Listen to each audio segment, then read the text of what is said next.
आशा पर संसार टिका है।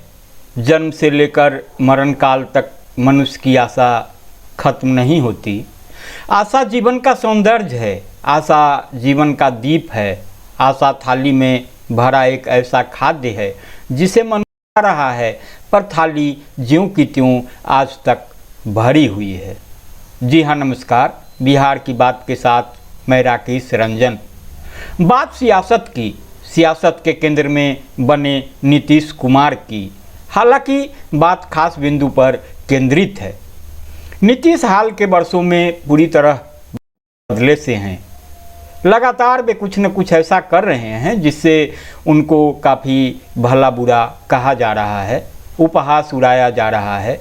बिहार ही नहीं, देश की सियासत का यह कद्दावर और वजनी शख्स कभी प्रधानमंत्री के पैर छूता है, कभी विधानसभा में प्रजनन विधि की प्रायोगिक कक्षा टीचर बन जाता है, कभी किसी पुण्यात्मा को पुष्प निवेदित करने की जगह जीता जागता इंसान को पुष्पांजलि अर्पित कर देता है, कभी अपने आजू बाजू के लोगों से गले लिपटकर बालकों जैसा लार दुलार करता है, प्यार लुटाता है।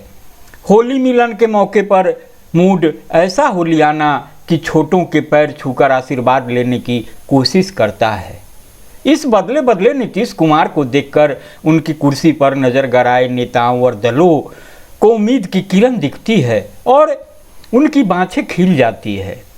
तो क्या यह मान लिया जाए कि नीतीश का अब यह बदला रूप ही ज़्यादा दिखेगा और पुराने नीतीश को सियासी अखाड़े में परास्त करने की कोई सूरत नहीं देखने वाले चेहरों को नीतीश की नई सूरत सियासी संजीवनी देगी और बिहार को पूरी शिद्दत से अपनी सेवा देने वाला, विपरीत धारा में बहने का साहस रखने और हर बार गिरकर पूरी ताकत से खड़ा होने वाला नीतीश कुमार सार्वजनिक दूर किस्से कहानियों का हिस्सा बनने वाले हैं। मेरी बात अलग है, उस पर आऊँगा। उससे पहले जो सार्वजनिक मंचों पर और आम और खास की ओर से जो कुछ कहा जा रहा है वह सुन लीजिए। लोक निंदा बहुत खराब चीज़ होती है, मजबूत व्यक्ति को भी पूरी तरह तोड़ कर रख देती है। इसका सबसे बड़ा उदाहरण है राम द्वारा सीता का त्याग, फिर जल समाधि। पहले घोर विरोधी भी नीतीश कुमार करते थे, तमाम असहमतियों के बावजूद। लेकिन ऐसा लगता है कि अब उनके घनिष्ठ लोगों के अलावा कोई उनकी इज्जत नहीं करता और इसकी एकमात्र वजह है उनकी बार बार पलटी। एक बात यह कि सच बताऊं तो मुझे ऐसे लोग तो बिल्कुल पसंद नहीं आते जो बीजेपी को सत्ता शीर्ष पर बैठा नहीं देखना चाहते, लेकिन केंद्र से लेकर प्रदेश तक में बीजेपी को स्वीकार बनाने वाले, बीजेपी से गठबंधन करके बीजेपी की जड़ मजबूत करने वाले नीतीश से उम्मीद पालते हैं। आपको स्पष्ट कर दूं कि यह मेरी प्रतिक्रिया नहीं है, यह बातें मैं अपनी ओर से नहीं कह रहा, यह विभिन्न माध्यमों सार्वजनिक मंचों पर रखी गई बातें हैं। तो नीतीश ने 17 महीने की राजद के साथ सरकार में अच्छा काम किया था, खास तौर पर नौकरी, स्वास्थ्य के क्षेत्र में। फिर भी समर्थन वापस लेकर फिर भाजपा के साथ चल दिए, जबकि उनके साथ 2005 से ही है, पर पेट नहीं भर पा रहा। अब तो खत्म पर हैं और उनकी पार्टी के मेन नेता भी उनके हाथों में नहीं हैं। अब अगर पलटे भी तो उनकी पार्टी उलट पलट जाएगी। न तो यह डेमेंशिया का लक्षण है या कोई और मानसिक अवस्था, सिर्फ और सिर्फ सत्ता की भूख, अपने बलबूते किसी दम पर सत्ता में न आ पाने का यथार्थ, पर हर हाल में सत्ता में बने रहने के लिए तिकरमबाजी और बार बार कलाबाजियां खाने की राजनीतिक कला और हर बार पलटी मारने को बेशर्मी से जस्टिफाई करना।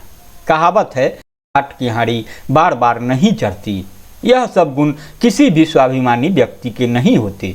राजनीति में शीर्ष पर रहने के लिए एक आभा मंडल का निर्माण जरूरी था, जो नीतीश ने बनाया। अब वह छीन हो गया है तो नंगे हो गए हैं। नीतीश के राजनीतिक जीवन का अंतिम समय है। इस बार मुख्यमंत्री तो नहीं बन पाएंगे। न भाजपा मूड में है और न ही राजद। भाजपा की कृपा से केंद्र में कोई महत्वपूर्ण मंत्रालय या राज्यपाल पद मिल जाए बस। बिहार की सत्ता से बाहर होने से कहीं बेहतर है केंद्रीय मंत्री या राज्यपाल पद पर पूर्णकालिक रूप से रहने के बाद राजनीति से संन्यास लेने की घोषणा कर अपने अहंग जो नीतीश में बहुत है के साथ रिटायर हो जाना। नीतीश जी का पतन उस दिन हो गया जब वो इंडिया गठबंधन को बाय बाय करे।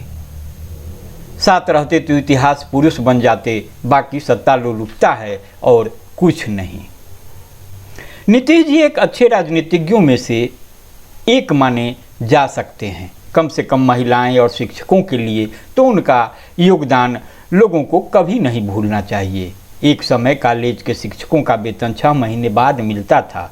शायद हर कर्मचारी की यही दुर्दशा थी। सुशासन बाबू की उपाधि भी उन्हें यूं ही नहीं मिली, लेकिन कुछ तो स्वास्थ्य संबंधी परेशानी उन्हें हो रही है। लालू राज से त्राही त्राही कर रही बिहार की जनता को नीतीश जी ने त्राण दिलाया। साथ ही बिहार में सुशासन स्थापित किया, बिहार को विकास की तरफ मोड़ दिया। आज उम्र के इस पड़ाव में निश्चित रूप से नीतीश कुमार में वो प्रखरता परिलक्षित नहीं हो रही, लेकिन आज भी बिहार में उनसे बेहतर विकल्प दूर दूर तक नजर नहीं आ रहा। प्रशांत किशोर अंतिम विकल्प नजर आ रहे हैं, लेकिन उनको स्वयं को साबित करना उनके लिए कड़ी चुनौती है।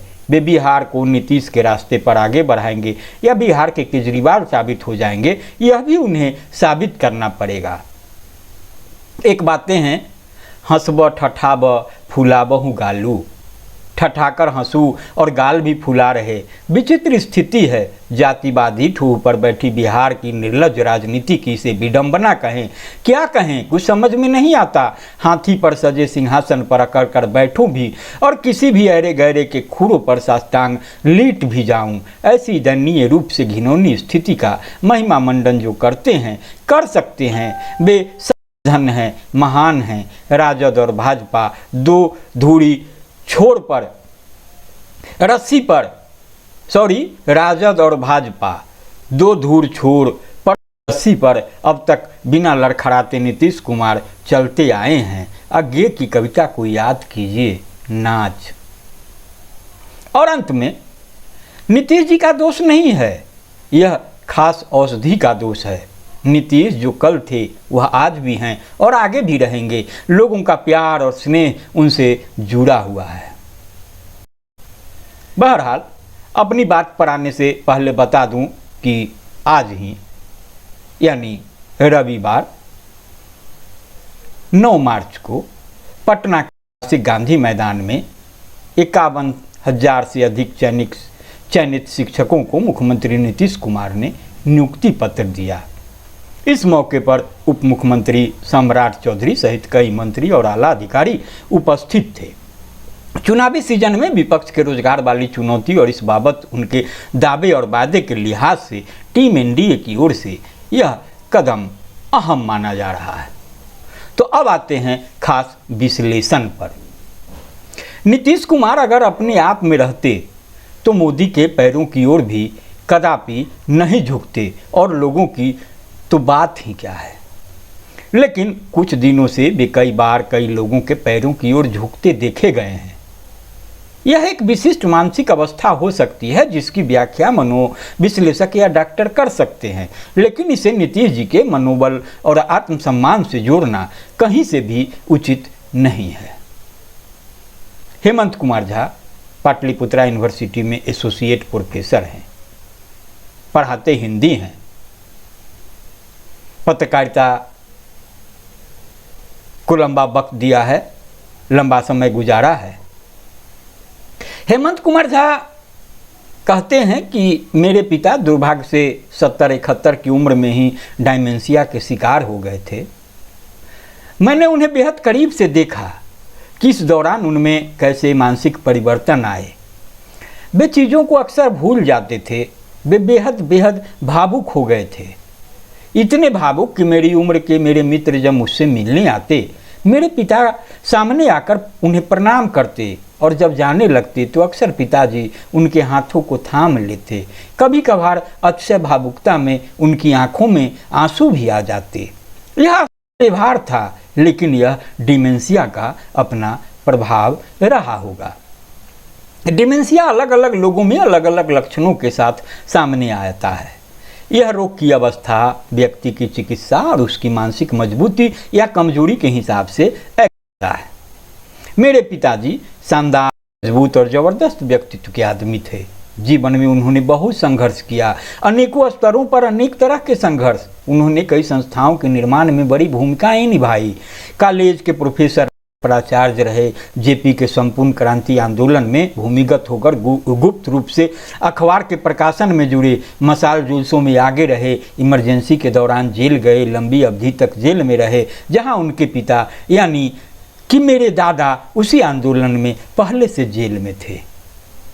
ऐसे मजबूत व्यक्ति का 70 वर्ष की आयु में ही ऐसा हाल देख हम लोग दुखी होते थे।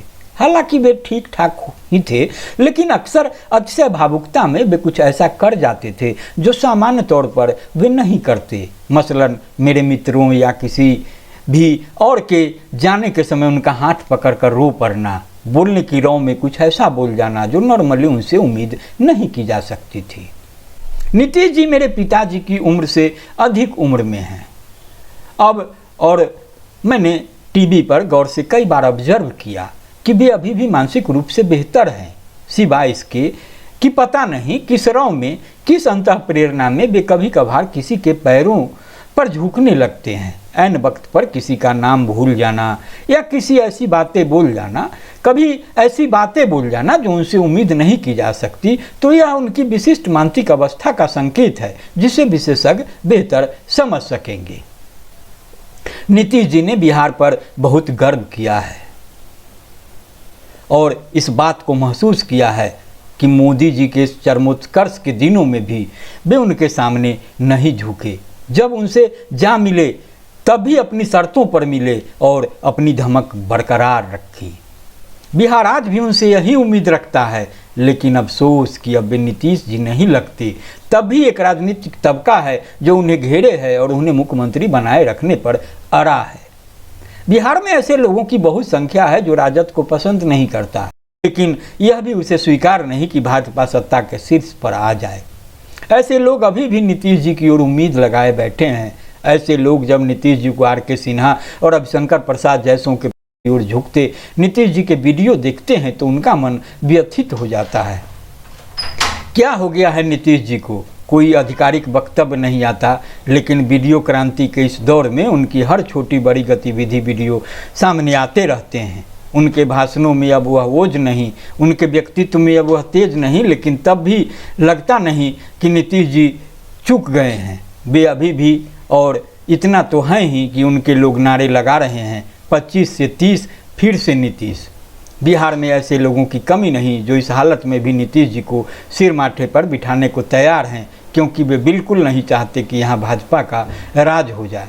नीतीश जी जिस मानसिक अवस्था में प्रतीत होते हैं, ऐसी अवस्था में आदमी धीरे धीरे अतिशय भावुक और निष्कलुष होता जाता है। अनपेक्षित रूप से किसी के पैरों की ओर झुक जाना इस तथ्य का एक लक्षण हो सकता है। डिजिटल मीडिया में कुछ लोग इसे नीतीश जी के आत्मसम्मान के पतन और मनोबल में ह्रास से जोड़ते हैं। यह नितांत बेतुकी बात है। नीतीश जी जैसा राजनीतिक व्यक्तित्व विरल है। अगर वे किसी राष्ट्रीय पार्टी में होते तो प्रधानमंत्री बनने की सारी पात्रता रखते थे। यह उनका और बिहार का दुर्भाग्य रहा कि वे ऐसी छोटी पार्टी में रहे, लेकिन तब भी अपने राजनीतिक कौशल से वे दशकों तक मुख्यमंत्री रहे। इसके पीछे उनके तथाकथित पलटी मारने की अदा से अधिक बिहार के लोगों की उनके प्रति आस्था का प्रभाव है। बिहार में बीजेपी को राजनीतिक जमीन हासिल होने में नीतीश जी की मुख्य भूमिका है। इसके लिए इतिहास उन पर क्या निर्णय सुनाएगा, यह इतिहास तय करेगा। नीतीश कुमार को पूरी तरह चुका हुआ मान लेना जल्दीबाजी लगती है। भले ही वे अक्सर असामान्य कुछ कर या बोल जाते हों, प्रतीत होता है कि कभी कभार सार्वजनिक व्यवहार में वे अतिशय भावुकता के शिकार हो जाते हैं, जो किसी विशिष्ट मानसिक अवस्था लक्षण हो सकता है। तो बहरहाल यह संजोग और व्यक्ति के भाग्य की बात है। 78-79 वर्ष की उम्र में डोनाल्ड ट्रंप दुनिया को हाँक रहे हैं और 82-83 की उम्र तक हाँकते रहेंगे और महज 74 के नीतीश को लेकर ऐसी बातें हो रही है। नीतीश कुमार चाहे जो भी राजनीतिक समझौते करें, खुद के आत्मसम्मान और गुरूर से जीवन में कभी समझौता नहीं किया। आज उम्र और अवस्था के इस पड़ाव पर उन्हें आत्म सम्मानहीन बताना उनके प्रति घोर अन्याय होगा। किसी के पैरों पर उनके झुक जाने की तर्कसंगत व्याख्या होनी चाहिए। बाकी उनकी असल स्थिति के बारे में विशेषज्ञ बताएंगे और उनका राजनीतिक भविष्य बिहार की जनता तय करेगी। तो संजीदगी से सुनेंगे, गुनेंगे, लाइक करेंगे, शेयर करेंगे। नमस्कार।